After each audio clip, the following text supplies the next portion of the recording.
Hello, take 3. The cat keeps trying to get into the video. Hello, how are you today? I'm good.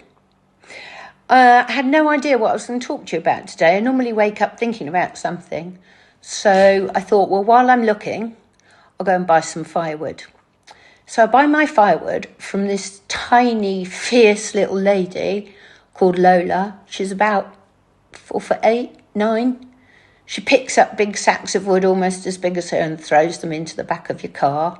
She's in her mid-70s, very inspiring. And I noticed while I was buying the wood off her that she touched me a couple of times, once to share a joke and once as thank you as I was leaving.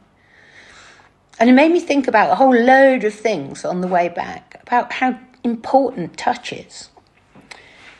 When I was a nurse in the East End of London, we used to get babies coming in sometimes with something called failure to thrive. There was nothing physically wrong with them. All kinds of blood tests just showed they just didn't grow. They were very small and underdeveloped.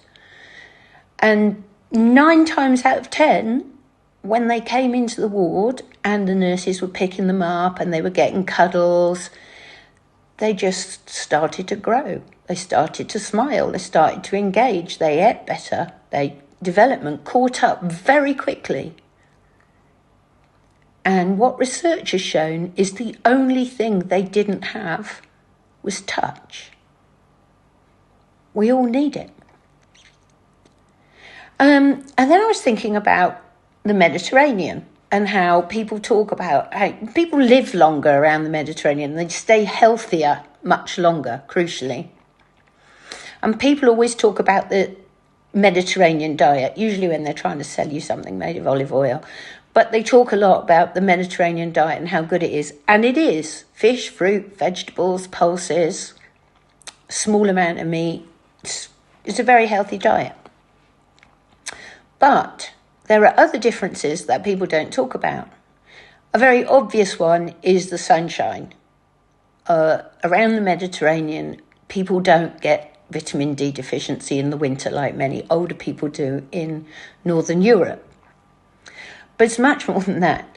I think there's something very important in that touch is a normal, everyday part of every conversation. If you sit in the bar here and you're talking to your friend, it's quite normal for them to sit with their hand on your leg or their head on your shoulder. We don't do that kind of thing. And I remembered seeing this experiment years ago on Horizon on BBC Two. And they asked lots and lots of people about the service they'd got in a library. And the librarians were to behave exactly the same with every person that came in. The only difference was that as they handed the ticket over, they just allowed their finger to touch somebody else's finger with half of the people.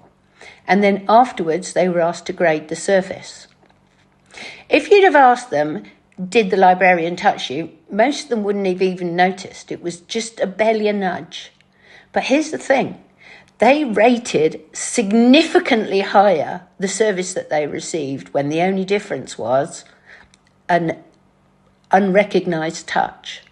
We all need it. Our hearts and souls cry out for touch. Old people here get so much more touch than they do in Northern Europe.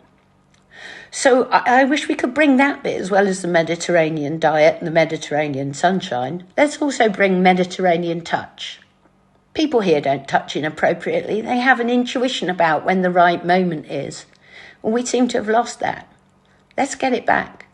Just get a little tiny bit more touch into your day. It's a way of saying, I love you, without actually saying it. That's what we want, isn't it? More love, less fear.